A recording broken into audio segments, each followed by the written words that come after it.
Hello everyone, কেমন আছো তোমরা সবাই? দেখতেই পাচ্ছ আমার মুখে কত ট্যান পড়ে গেছে। তো আজকে একটা স্কিন কেয়ার ভিডিও নিয়ে চলে এসেছি। তো আজকে এলফস গুডনেসের একটা বিটরুট পাউডার নিয়ে চলে এসেছি। আমি প্রথমবার ইউজ করছি, তার জন্য আমি কম করে নিয়ে নিয়েছি। 10 টাকার একটা প্যাকেট পাওয়া যায়, ওটাই নিয়ে নিয়েছি। তো আমার ফেসের অবস্থা তো তোমরা দেখলেই কীরকম বাজে অবস্থা হয়ে গেছে। চলো এটাকে ট্রাই করা যাক। পাউডারটার সাথে আমি নিয়ে নিয়েছি রোজ ওয়াটার। কিন্তু এটা নিয়েছি অফলাইন থেকে, তোমরা চাইলে পার্পেল.com থেকেও নিয়ে নিতে পারো। বন্ধুরা, 10 টাকার জিনিসটাকেই আমি 5 দিন নয় 2 দিন মাখবো, 5 টাকার করে। তার জন্য আমি একটু নিয়ে আর একটু রেখে দিয়েছি, যাতে কালকে আবার মাখতে পারি। তোমরা আমাকে কিপটা বলো, যাই বলো, আমার কিছু যায় আসে না।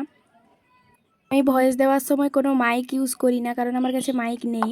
তো তার জন্যে তোমরা একটু সাউন্ড দিয়ে একটু শুনে নাও, ঠিক আছে? ফুল সাউন্ড দিয়ে আমার ভিডিও দেখবে। তো রোজ ওয়াটার দিয়ে ভালোভাবে মাখা হয়ে গেছে আমার। তারপরে এবার ফেসে ইউজ করছি। বাপরে বাপ, লাল কটকটি লাগছে আমাকে। চলো পুরোটা ফেসে লাগিয়ে নেওয়ার পর তারপর দেখা হচ্ছে। তো চলো, কেউ ভয় পায় না আমাকে দেখে। তো এটাকে রাখতে হবে 30 মিনিট, যতক্ষণ না শুকায় আর কি, ততক্ষণ অবধি রাখতে হবে। তারপর চলো শুকনো হওয়ার পর দেখা যাক। এই যে পুরোপুরি আমার শুকনো হয়ে গেছে। এবারে দেখি ধুয়ে করে কেমন হয়। তা ভেজা কাপড় দিয়ে ফার্স্টে আমি হালকা করে মুছে নিচ্ছি। বাও, আমি তো দেখে পুরো অবাক হয়ে গেছি। এত সুন্দর কাজে দেবে 10 টাকার জিনিসটা আমি ভাবতেও পারিনি। দেখো এবারে আমি পুরোটা ধুয়ে নিয়েছি, আর ফেসটা দেখো কতটা গ্লো করছে। আমি তো দেখে পুরো অবাক। আমি তো এটা এখন সপ্তাহে 3-4 বার মাখবো।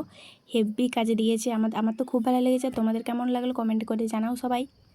আর আমার ফেসটা নরম নরমও হয়ে গেছিলো, কি সুন্দর বলে বোঝাতে পারবো না। তো টাটা আজকের মতন। তোমরা সবাই লাইক, কমেন্ট, শেয়ার আর ফলো করে দিও। তোমরা কে কে কোথা থেকে আমার ভিডিও দেখছো প্লিজ কমেন্ট করে জানাবে। টাটা, সবাই সুস্থ থেকো, ভালো থেকো।